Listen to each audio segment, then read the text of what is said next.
Hello students, कैसे हैं आप सब लोग। फिर से स्वागत है आपका अपने ही यूट्यूब चैनल जिसका नाम है रेडियोलॉजी इन मेडिको टेक। लास्ट की कुछ क्लासेस में अपन ने CRE 4 की कुछ क्लासेस की थी।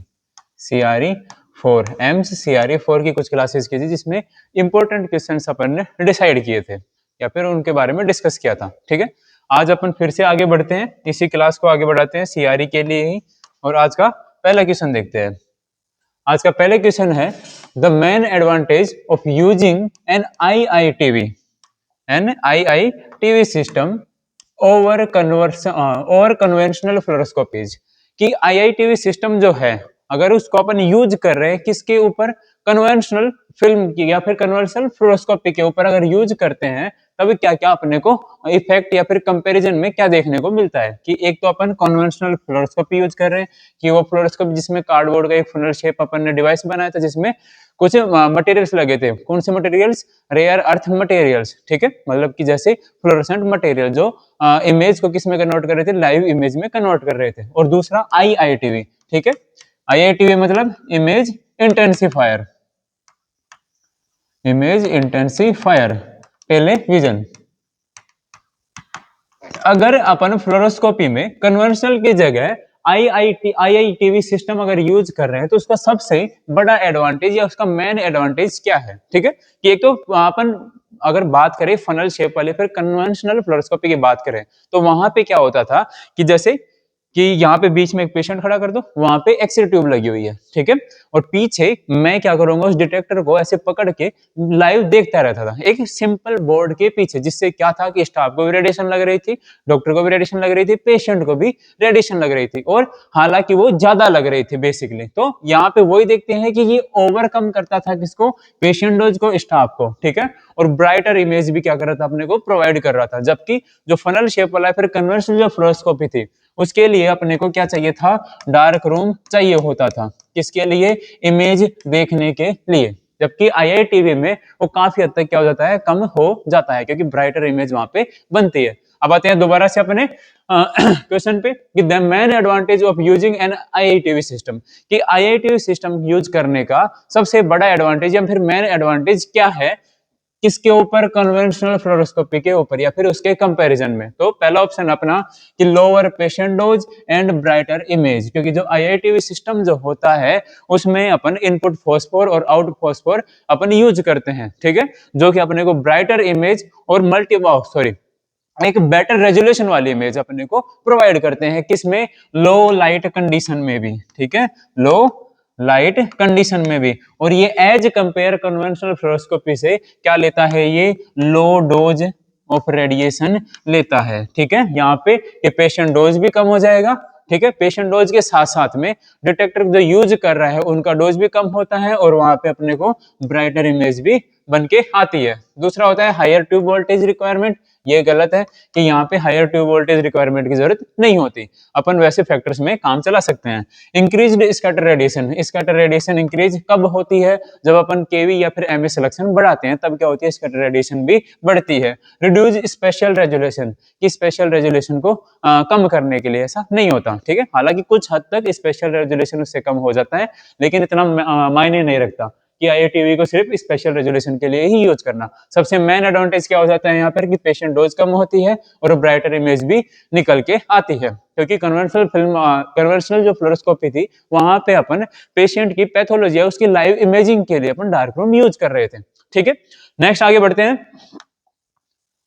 हैं इंक्रीजिंग कोलिमेशन विल। ठीक है, कि अगर अपन कोलिमेशन को बढ़ाते हैं तो उसके साथ साथ में क्या होता है। ठीक है, कोलिमेशन बढ़ाने का कई लोग जो होते हैं अगर कोलिमेशन को इंक्रीज कर रहे हैं तो वो ऐसे सोचते हैं कि फील्ड साइज जो होता है FOV, फील्ड ऑफ व्यू जो होता है वो बढ़ रहा है। नहीं, ऐसा नहीं होता। कि जब कोलिमेशन अपन बढ़ाते हैं, इंक्रीज कोलिमेशन, कोलिमेशन का मतलब क्या होता है कि बीम को कोलिमेट करना। ठीक है, अगर वो बढ़ता है तो फील्ड साइज क्या होता है, यहाँ पे स्मॉलर होता है। ठीक है, जब कोलिमेशन बढ़ाते हैं तो FOV क्या होता है, छोटा होता जाता है। उसका मतलब क्या होता है, FOV का कम होना, field size of radiation beam वो क्या होता है, कम होना होता है। क्यों कम होना होता है? क्योंकि कोलिमेटर का काम जो होता है वो रीशेपिंग डिवाइस का काम, रीशेपिंग ऑफ एक्सरे बीम का काम करता है। ठीक है, उसको रीशेप करता है और स्कैटर रेडिएशन को क्या करता है, रिमूव करता है, जो कि क्या होती है, बनती है रेडिएशन प्रोडक्शन के साथ में, एक्सरे प्रोडक्शन के साथ में। तो इंक्रीजिंग कोलिमेशन विल, कि जब अपन कोलिमेशन बढ़ाते हैं तब फील्ड साइज क्या करते हैं अपन कम करते हैं। उसके साथ में क्या होता है, उसके साथ में देखो इंक्रीजिंग स्कैटर रेडिएशन, ये नहीं होगा। स्कैटर रेडिएशन कब बढ़ती है, जब अपन फील्ड साइज क्या कर दे, पूरा खोल दे, मतलब कोलिमेशन कम कर दे और फैक्टर बढ़ा दे, तब क्या होता है अमाउंट के साथ साथ में स्कैटर रेडिएशन भी बढ़ती है। Decrease image contrast, image contrast ऐसे नहीं होता, ठीक है। नेक्स्ट है डिक्रीज पेशेंट डोज, ये क्या करता है पेशेंट डोज को कम करता है। और इंक्रीज पेनुम्ब्रा, ठीक है, ये पेनुम्ब्रा को क्या करता है रिड्यूस करता है, ठीक है। जितना कम फील्ड साइज होगा पेनुम्ब्रा उतना ही कम बनेगा। अब यार पेशेंट डोज कम कैसे हो रहा है, देखो कि एक तो इतना अपन फील्ड साइज खोल रखे हैं और एक इतना फील्ड साइज खोल रखे हैं, ठीक है।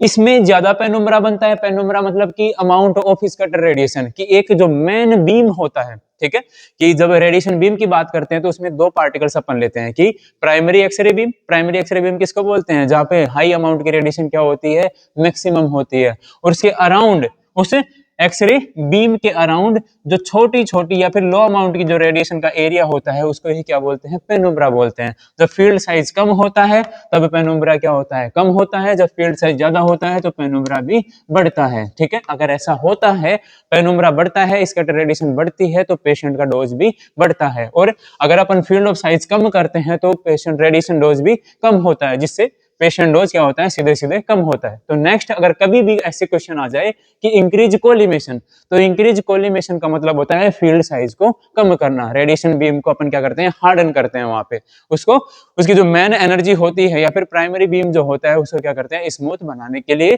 करते हैं, जिससे लो अमाउंट की रेडिएशन निकल जाए और पेशेंट डोज क्या हो जाए कम हो जाए, ठीक है। ये समझ में आया। नेक्स्ट चलते हैं अगले क्वेश्चन पे। नेक्स्ट अपना क्वेश्चन है the magnification in an IITV system is achieved by, ठीक है, कि मैग्निफिकेशन आईआईटीवी में किसके द्वारा अचीव कर सकते हैं। अब ये मैग्निफिकेशन है क्या, मैग्निफिकेशन जनरली एक छोटी चीज को बड़ा दिखाना होता है, ठीक है, उसे क्या बोलते हैं अपन मैग्निफिकेशन बोलते हैं। कि मान लो इतनी छोटी चीज है उसको अपन इतना बड़ा दिखा दें, उसको क्या बोलते हैं मैग्निफिकेशन बोलते हैं। तो आईआईटीवी में वो कैसे अपन यूज कर सकते हैं, तो आईआईटीवी में देखो ऊपर करते हैं इसको थोड़ा सा। आईआईटीवी में जनरली अपन यूज करते हैं कि एक आईआईटीवी में इनपुट फॉस्फोर होता है, ठीक है, और आउटपुट फॉस्फोर होता है, ठीक है।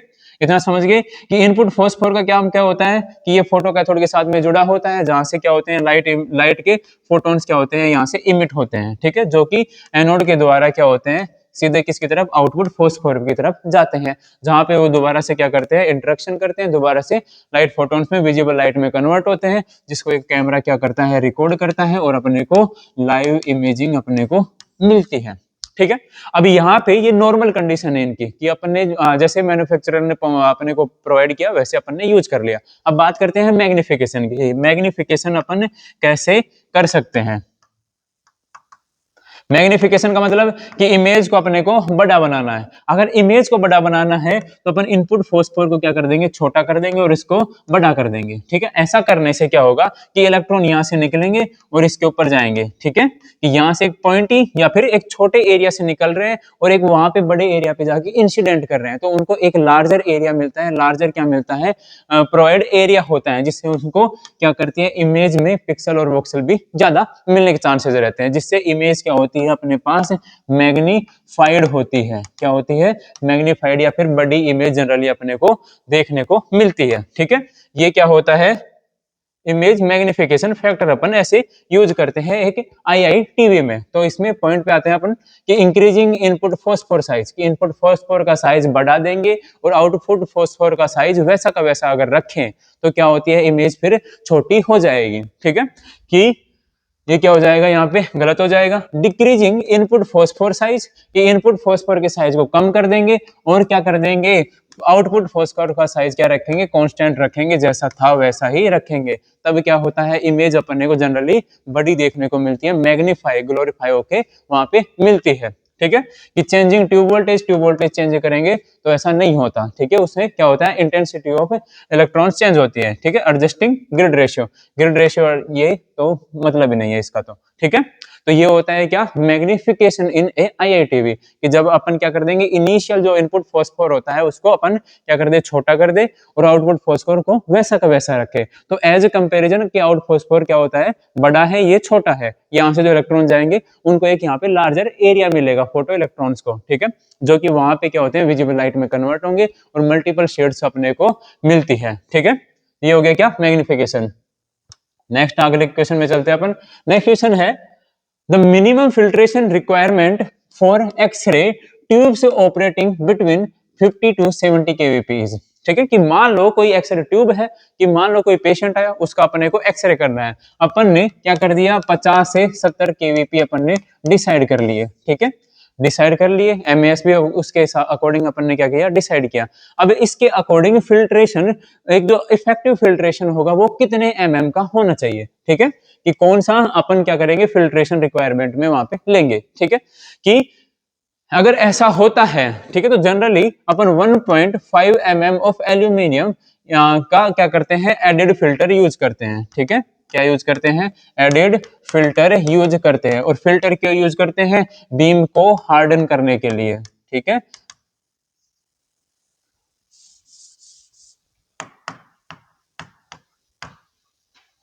क्या करने के लिए, बीम हार्डनिंग करने के लिए, सॉरी, बीम हार्डनिंग क्या होती है, a process in which low amount of radiation क्या हो जाती है, वहां से निकाल दी जाती है, रिमूव्ड बाय सच मेटल्स, जिनको अपन एडेड फिल्टर अपन बोलते हैं। ये एडेड फिल्टर्स जो होते हैं ये कोलिमेशन असेंबली के साथ में लगते हैं, जहां से रेडिएशन कम होती है। ये यूज क्यों करते हैं फिल्ट्रेशन, क्योंकि बीम को हार्डनिंग करने के लिए, मतलब प्राइमरी एक्सरे रेडिएशन को बढ़ाने के लिए, ठीक है, कि इसमें होता क्या है, एक संस्था होती है NCRP, national council of radiation protection. अब ये national council of radiation protection जो होती है, ये कुछ चीजें डिसाइड करती है, ठीक है, कि इंडिया लेवल पे होती है, एईआरबी की तरह ही ये कुछ चीजें डिसाइड करती है कि अगर अपन ब्लो लेते हैं, ठीक है, बिलो 50 केवीपी से अगर कम की अपन क्या करते हैं, एक्सपोजर लेते हैं, एक हो गया 50 टू 70 हो गया केवीपी, और एक क्या होता है, अबाउ 70 केवीपी, ठीक है। अगर अपन ऐसा यूज करते हैं तो वहां पे जो फिल्ट्रेशन, इफेक्टिव फिल्ट्रेशन साइजेस जो होंगे, ठीक है, जो एल्यूमिनियम के इक्विवेलेंट्स होंगे वो कैसे होंगे, ठीक है। अगर 50 से कम अपन यूज कर रहे हैं तो वहां पे 0.5 mm of aluminium upon sheet use करते हैं एक एडेड फिल्टर, या फिर उसको फिल्टर करने के लिए, या फिर उसको स्मूथ बनाने के लिए। अगर 50 से 60 अपन यूज कर रहे हैं तो अपन कितना लेते हैं, 1.5 लेते हैं। अगर 70 केवीपी से अगर ज्यादा यूज करते हैं अपन, ठीक है, 70 केवीपी ज्यादा यूज करते हैं तो यहाँ पे क्या हो जाता है, 2.5 mm ऑफ एल्यूमिनियम इक्विवेलेंट हो जाता है। ये चीज अपने को ध्यान रखनी है, ठीक है, इतना समझ में आ गया कि ऐसा क्यों होता है। तो 0.5 mm लेड इक्विवेलेंट जो होता है, ठीक है, ये किसके लिए अपन यूज करते हैं, बिलो 50 केवीपी, ठीक है। फिर आता है 1 mm, ये बिलो 50, थोड़ा सा 50 से ज्यादा हो जाएगा, ठीक है। 1.5 एल्यूमिनियम जो इक्विवेलेंट चीजें होती है, या फिर एक 1.5 mm एल्यूमिनियम की शीट अपन यहाँ पे यूज कर सकते हैं। वो अपन किसके लिए यूज करते हैं, 50 टू 70 के लिए। और 2.5 जो होता है वो अपन किसके लिए यूज करते हैं, अबव 70 केवीपी के लिए यहाँ पे यूज करते हैं, ठीक है। तो ये क्या होती है, कि मिनिमम फिल्ट्रेशन रिक्वायरमेंट होती है एक पर्टिकुलर केवीपी पर, ठीक है, जिसको डिसाइड कौन करता है, NCRP, national council of radiation protection. Next question पे चलते हैं। नेक्स्ट क्वेश्चन है TLDs can accurately measure doses as low as, कि टीएलडी जो होता है ये सबसे कम, ठीक है, एज लो एज का मतलब कि जितना कम हो सके उतना कम ये कितना डोज क्या कर सकता है, रिसीव कर सकता है या फिर कैप्चर कर सकता है। ये 1 ग्रे नहीं होता, 1 मिलीग्रे भी नहीं होता, क्या होता है, 10 माइक्रोग्रे इसका क्या होता है, मिनिमम एक्सपोजर रिक्वायरमेंट होती है, ठीक है। अगर इसी को अपन क्या करें, मिली रोंजन के हिसाब से देखें तो यहाँ पे लगभग क्या होता है, ये 1.15 मिली रोंजन यहाँ पे निकल के आता है, ठीक है, 1.15 मिली रोंजन निकल के आता है। अगर इसी को अपन किस में कन्वर्ट कर दे, मिली सीवर्ट में, तो ये लगभग 0.1 टू 0.2 मिली सीवर्ट निकल के यहाँ पे ये आता है। तो मिनिमम जो डोज होता है जो एक टीएलडी रिसीव कर सकता है, अगर वो माइक्रोग्रे के हिसाब से आ रहा है तो वो 10 माइक्रोग्रे हो जाएगा, मिली रोंजन आ रहा है तो क्या हो जाएगा वो 1.15, ये लगभग में है, ठीक है, लगभग में है, ठीक है। अगर अपन मिली सीवर्ट में अगर अपने पास आ रहा है, ठीक है, तो ये क्या हो जाएगा 0.1 टू 0.2, ठीक, क्या हो जाएगा वो मिली सीवर्ट में हो जाएगा, ठीक है। टीएलडी की जो मैक्सिमम रेंज होती है कैप्चर करने की वो क्या होती है 10,000 रोंजन होती है, ठीक है। ये इतना बड़ा एक्सपोजर क्या कर सकता है रिसीव करता है एट एक्यूरेसी ऑफ +-10%, कि या तो ये 10% ज्यादा बताएगा या फिर ये 10% कम बताएगा, मतलब इतना ये क्या कर सकता है ऊपर नीचे कर सकता है 10% तक, ठीक है। तो टीएलडी क्या होता है थर्मोल्यूमिनेसेंस डोसीमीटर, जो कि क्या होता है एक पर्सनल डोसीमीटर होता है, जो कि क्या होता है रेडिएशन मेजरमेंट डिवाइस होता है, कि एक ऑक्यूपेशनल जो वर्कर है उसको एक डोज पर्टिकुलर टाइम में कितना डोज लगा है, ठीक है। अब वो डोज जो होती है वो मिनिमम जो रेडिएशन होती है, ठीक है, मिनिमम डोज जो होता है वो कितना होता है, इतना होता है, इतना होता है, इतना होता है, ये चीज अपने को ध्यान रखनी होती है, ठीक है। टीएलडी समझ में आ गया। नेक्स्ट अपन चलते हैं, नेक्स्ट है द टोटल फिल्ट्रेशन, ठीक है। The total filtration of an x ray tube refers to the combined effect of, कि एक एक्सरे ट्यूब है अपने पास, एक एक्सरे ट्यूब में जब अपन फिल्ट्रेशन की बात करते हैं तो फिल्ट्रेशन एक प्रोसेस को बोला जाता है जिसमें कुछ अपन चीजें यूज करके प्राइमरी रेडिएशन बीम जो है उसमें से जो लो अमाउंट की रेडिएशन होती है उसको क्या करते हैं रिमूव करते हैं, ठीक है। अब ये जो इफेक्टिव या फिर जो टोटल जो फिल्ट्रेशन होता है, ठीक है, क्या टोटल जो फिल्ट्रेशन होता है इसको बोलते क्या है, ठीक है, ये कब होगा, तो कब होगा कि बेसिकली अपन ट्यूब की मैन्युफैक्चरिंग पे जाते हैं तो सबसे पहले फिल्ट्रेशन पढ़ते हैं। तो फिल्ट्रेशन में दो टाइप के फिल्ट्रेशन अपन यूज करते हैं, एक होते हैं एडेड फिल्टर और एक होते हैं इनहरेंट फिल्टर, ठीक है। कौन से होते हैं इनहरेंट फिल्टर और दूसरे होते हैं एडेड फिल्टर। जब इन दोनों को कंबाइंड देखा जाता है कि इनहरेंट फिल्टर कितना एक्सपोजर रोक रहे हैं और एडेड कितना रोक रहे हैं, तब अपने पास क्या निकल के आता है टोटल फिल्ट्रेशन आता है। तो यहाँ पे इनहरेंट और एडेड फिल्ट्रेशन का टोटल एक्सपोजर यहाँ पे निकल के आता है, जिसको अपन क्या बोलते हैं टोटल फिल्ट्रेशन बोलते हैं, ठीक है। कि इनहरेंट फिल्टर्स में कौन सी चीजें आ जाएंगी,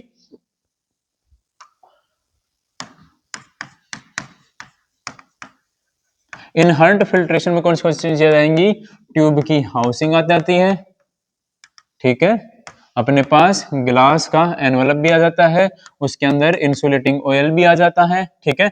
जबकि जो एडेड फिल्टर होते हैं, ठीक है, और यहाँ पे एक और आता है बेरिलियम विंडो भी आती है, ठीक है। जो एडेड फिल्टर होता है इसमें अलग से अपन असेंबलीज यूज कर सकते हैं, जिसमें मोस्टली अपन एल्यूमिनियम की क्या करते हैं शीट या प्लेट यूज करते हैं, जिसको क्या बोलते हैं एडेड फिल्टर बोलते हैं। अगर इन दोनों को कंबाइंड कर दिया जाए तो ये क्या निकल के आता है टोटल फिल्ट्रेशन निकल के आता है, ठीक है। इसको क्या बोलते हैं अपन टोटल फिल्ट्रेशन।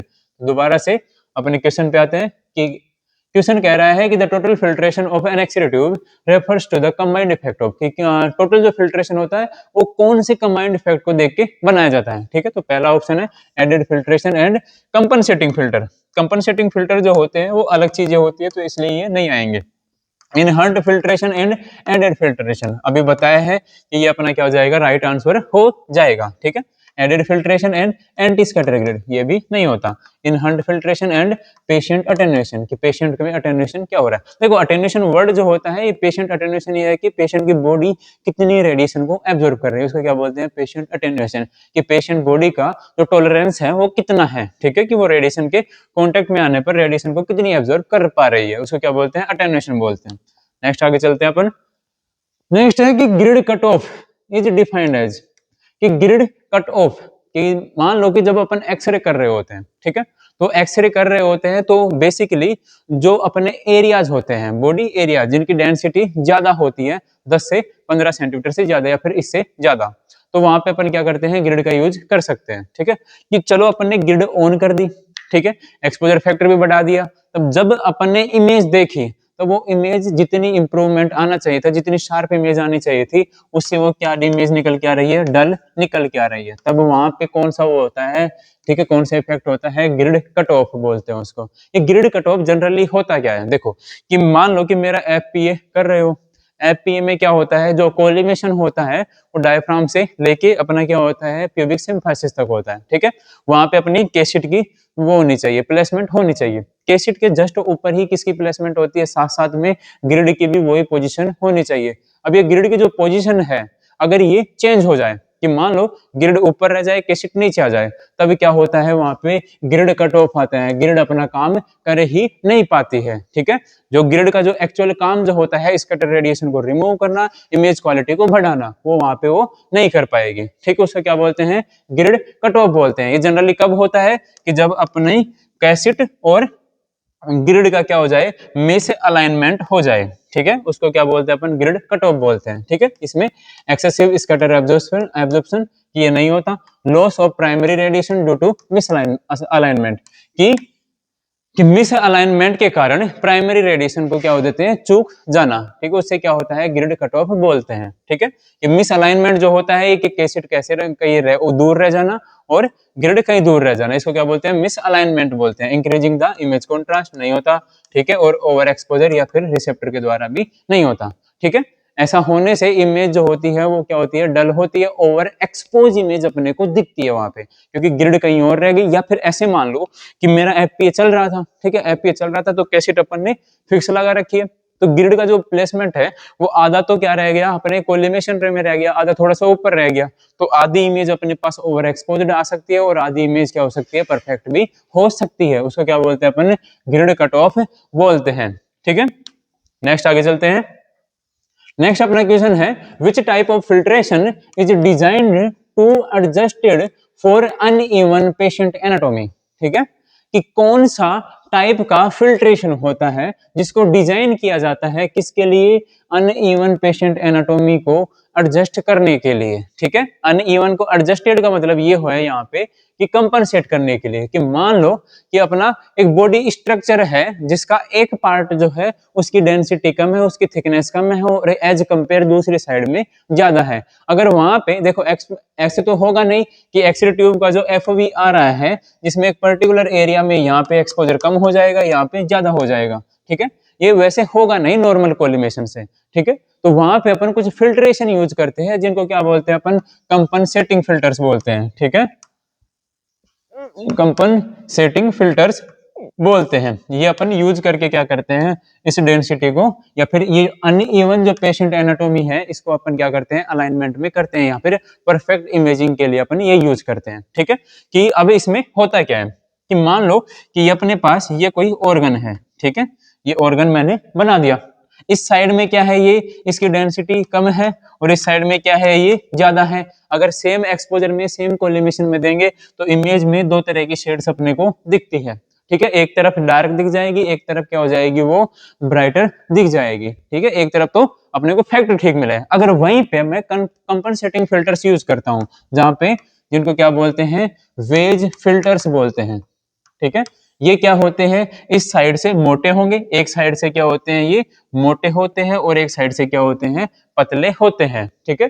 कि इस साइड रेडिएशन अगर अपने को कम चाहिए तो मोटे वाला हिस्सा इस साइड कर देंगे, और इस साइड अगर अपने को फिल्ट्रेशन कम चाहिए फिर रेडिएशन ज्यादा चाहिए तो इस साइड अपन पतला हिस्सा कर देंगे। इनको क्या बोलते हैं, कंपनसेटिंग फिल्टर्स बोलते हैं, जो कि अनइवन जो एनाटॉमिकल पार्ट्स होते हैं उनकी परफेक्ट इमेजिंग के लिए अपन क्या करते हैं, यूज करते हैं, जिनका सबसे बेस्ट एग्जांपल वेजेज फिल्टर्स होता है, ठीक है। तो वापस से आते हैं कि कौन से टाइप की फिल्ट्रेशन अपन डिजाइन करते हैं जो कि अनइवन जो एनाटॉमिकल पार्ट्स होते हैं उनकी परफेक्ट इमेजिंग या फिर उनको एडजस्ट करने के लिए क्या करते हैं, यूज करते हैं, ठीक है। एडिड फिल्टर नहीं करते, हालांकि टाइप एडिड फिल्टर जैसा ही होता है, ठीक है। इनऑन फिल्टर भी नहीं हो सकते, ये होते हैं क्या, कंपनसेटिंग फिल्टर्स होते हैं, और टोटल फिल्ट्रेशन यहाँ पे बिल्कुल भी नहीं आएगा, ठीक है। तो कंपनसेटिंग फिल्टर समझ में आए कि ये क्या होते हैं, एक साइड से मोटे होते हैं और एक साइड से पतले होते हैं, जो कि अनइवन जो एनाटॉमिकल पार्ट्स होते हैं वहां पे परफेक्ट इमेजिंग लेने के लिए काम में आते हैं, ठीक है। जैसे ही अपन एक एग्जांपल ले ले कि हाथ का ले ले, तो ये जो लिम्स होती है, ठीक है, लिम्स में जो फेलांजेज होती है इनकी डेंसिटी कम है और यहाँ पे ज्यादा है, ठीक है। तो एज कंपेयर ये अपने को मोस्टली डार्क भी दिख सकती है, ठीक है, एक फिक्स एक्सपोजर के कारण, ठीक है। वहीं पे अपन कंपनसेटिंग फिल्टर्स अगर यूज करते हैं तो इस साइड में फिल्ट्रेशन ज्यादा हो जाएगा, रेडिएशन की अमाउंट कम हो जाएगी, इस साइड में रेडिएशन की अमाउंट ज्यादा हो जाएगी, जिससे इमेज क्या आती है अपने पास, परफेक्ट इमेज या फिर शार्प इमेज निकल के आती है। नेक्स्ट क्वेश्चन अपन देखते हैं। नेक्स्ट क्वेश्चन है, कि which TLD material is best for tissue equivalent dosimetry. ठीक है, कि कौन सा टीएलडी मटेरियल, देखो टीएलडी भी किसी चीज से बना होता है ना, तो कौन सा टीएलडी मटेरियल है जो कि टिश्यू इक्विवेलेंट है। ठीक है, टीएलडी जो होता है वो बेसिकली अपन ऐसे मानते हैं कि टीएलडी का जो मटेरियल होता है वो टिश्यू इक्विवेलेंट होता है, अपने जो बॉडी में टिश्यूज है उनके जैसे ही वो होते हैं, उनका अटेन्युएशन भी बॉडी टिश्यूज के अकॉर्डिंग होता है, उनके बराबर सा होता है, लगभग बराबर सा अपन मानते हैं। ठीक है, तो वो कौन सा अपन मेन यूज करते हैं, तो कैल्शियम सल्फेट डोप्ड डिस्प्रोसियम। ठीक है, ये नहीं होता यहाँ पे। मोस्टली जो अपन पढ़ते हैं कि जो टीएलडी की जो डिस्क होती है वो किससे बनी होती है, कैल्शियम सल्फेट डोप्ड डिस्प्रोसियम से बनी होती है, जबकि यहाँ पे ये एग्जैक्ट आंसर नहीं होता। ठीक है, इसका अगर अपन एक चीज देखें, ठीक है, जिसको अपन क्या बोलेंगे यहाँ पे, इफेक्टिव एटॉमिक नंबर। ठीक है, इसका जो इफेक्टिव एटॉमिक नंबर होता है वो लगभग 15 से 16 निकल के यहाँ पे आता है, जो कि बिल्कुल भी बराबर नहीं होता किसके, वो टिश्यू इक्विवेलेंट नहीं होता। जबकि जो टिश्यूज का जो इफेक्टिव इफेक्टिव एटॉमिक नंबर होता है वो लगभग 7.2 यहाँ पे निकल के आता है। ठीक है, ठीक है, नेक्स्ट अगर देखें कि लिथियम फ्लोराइड, ठीक है, ये क्या होता है, अपन यहाँ पे मोस्टली यूज करते हैं। इसका जो इफेक्टिव एटॉमिक नंबर होता है ये लगभग 8.2 आता है, जो कि नियरली है किसके, टिश्यू इक्विवेलेंट होने के, या फिर टिश्यूज के जो atomic number, effective atomic number है उसके क्या है, ये लगभग बराबर है, तो उसके जैसा है।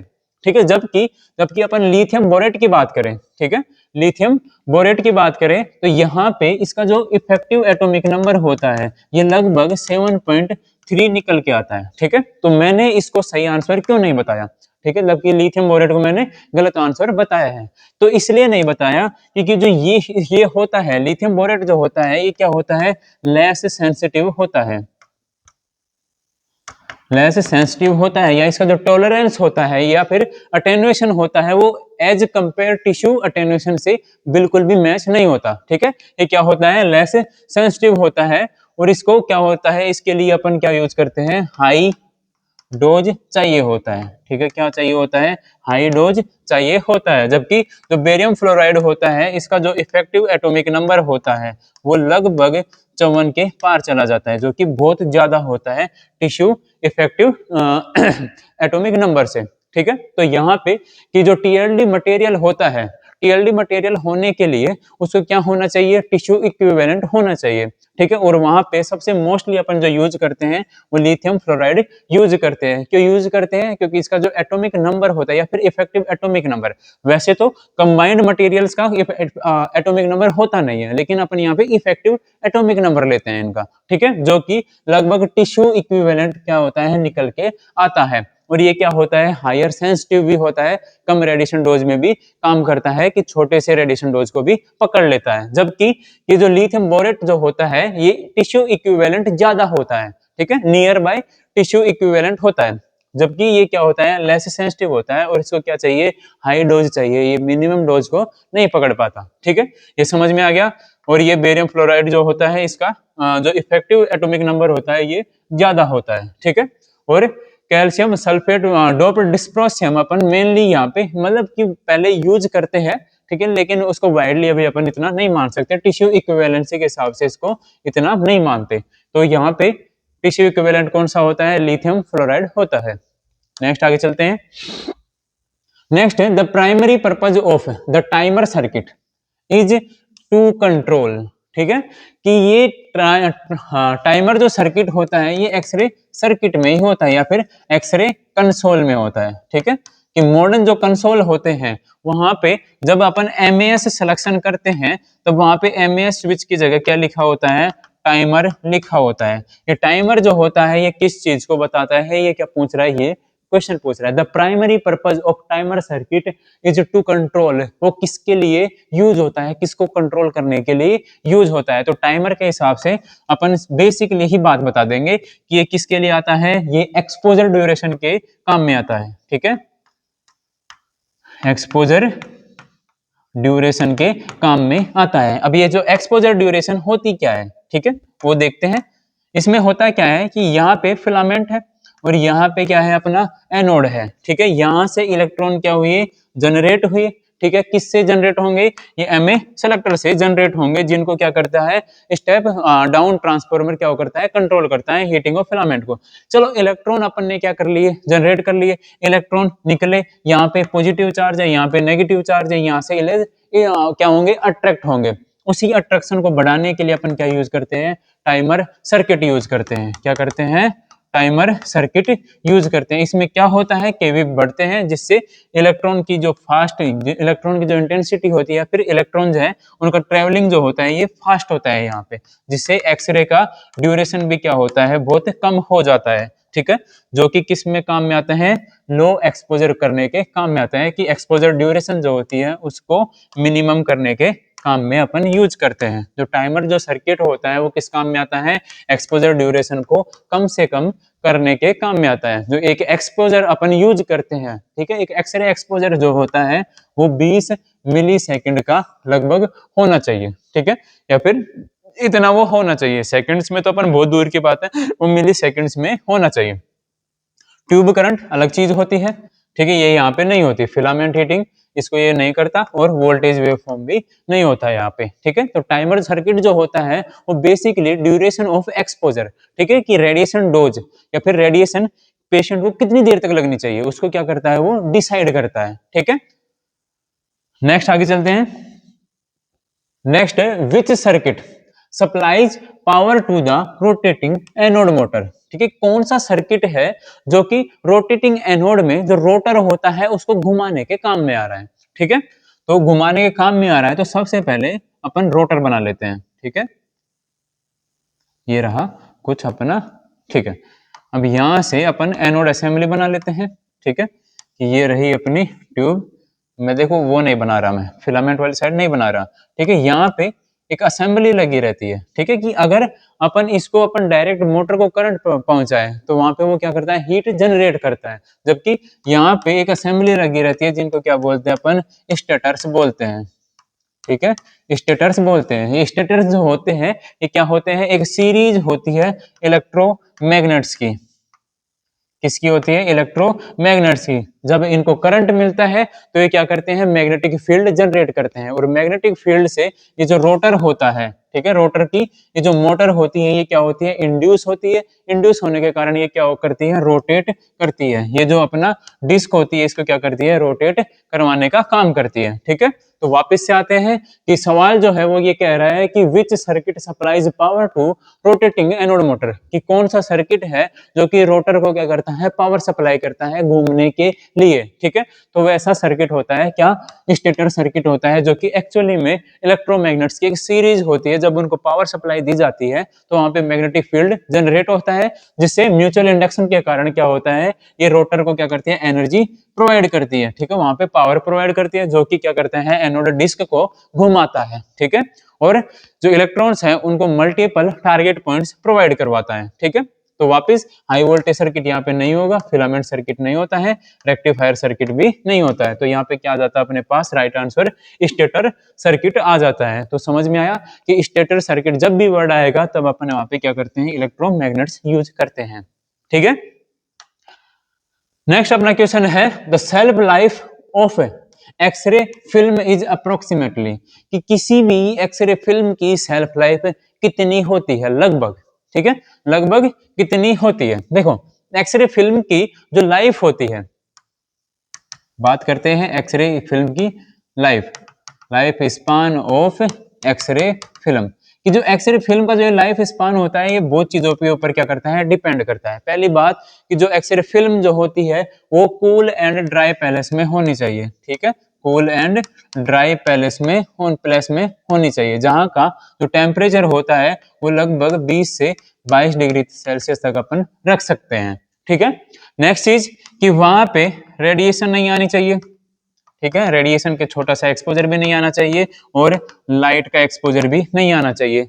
उसके अलावा भी कि जो फिल्म्स होती हैं वो वर्टिकल पोजीशंस में होने चाहिए, कभी भी एक के ऊपर एक हॉरिजॉन्टली नहीं होनी चाहिए।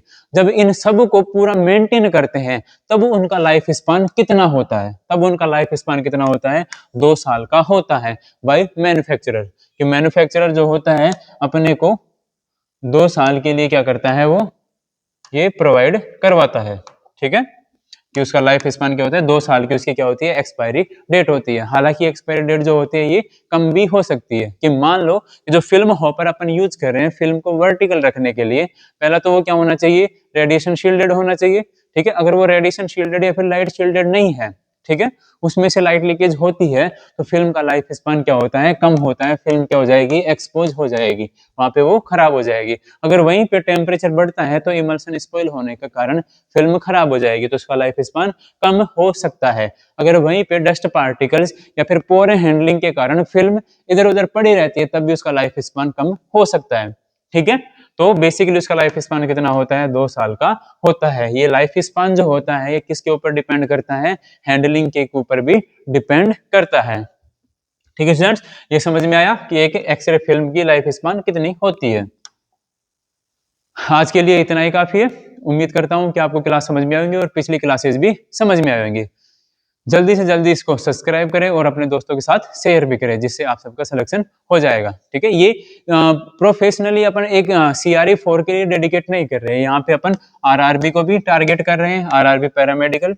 ठीक है, जिनके एप्लीकेशन फॉर्म लगे थे सितंबर के लगभग, ठीक है, जिनका एग्जाम हो जाएगा 1-2 महीने में।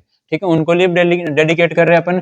PGI MER के होते हैं चंडीगढ़ वाले, उसके लिए भी, KGMU के लिए भी अपन क्या करते हैं, इसको डेडिकेट करते हैं। ठीक है, तो पर्टिकुलर CRE 4 के लिए ही अपन यहाँ पे नहीं यूज करेंगे। ठीक है, तो उम्मीद करता हूँ क्लास समझ में आएगी। Thank you.